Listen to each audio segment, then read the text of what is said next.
चलिए आई रउआ सबके बीच में एगो हम लाइव गाना गा रहल बानी, जेके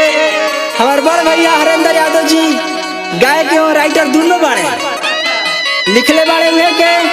गावे के प्रयास कर रहल बानी। ऐसे ही हमारा पास आशीर्वाद रउआ सब बनैले रही। चलिए आई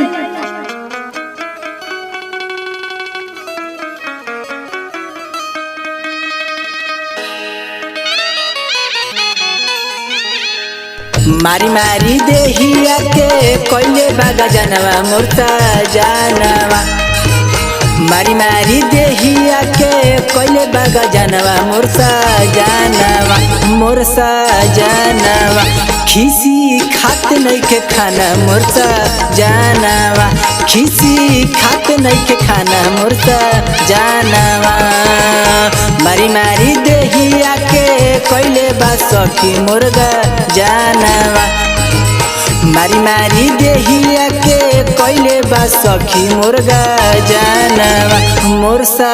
जानवा खीसी खात नहीं के खाना मोरसा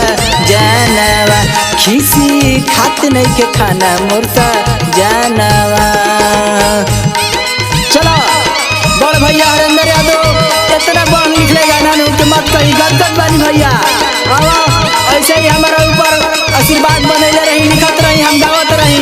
रउआ रेला मेला करले रही हरेंद्र यादव जी।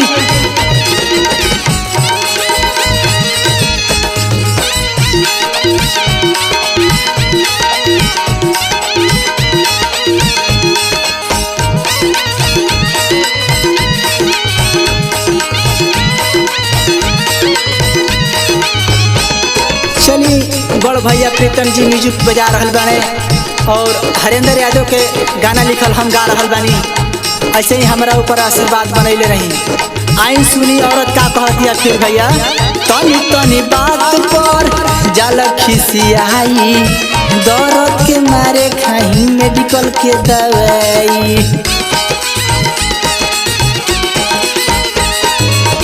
तनी तनी बात पर जाल खिसियाई, मेडिकल से खाई हम महंगाई के दवाई, बेची बेची पियताने सर बिगहनवा मुरसा जानवा, बेची बेची पियताने सर बिगहनवा मुरसा जानवा,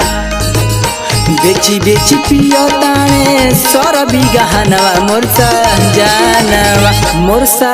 जानवा खीसी खात नहीं के खाना मुरसा जानवा, खीसी खात नहीं के खाना मुरसा जानवा। हो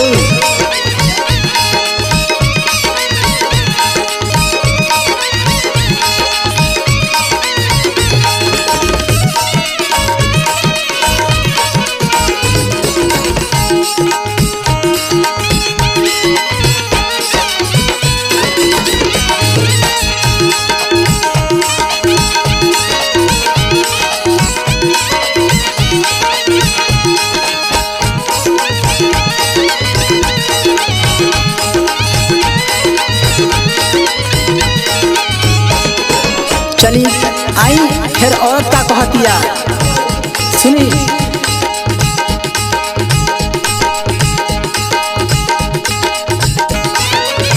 यादो हरेंद्र ठिकाना पहले अगुआई, प्रेमी जितेंद्र घूम घूम कर गवनई,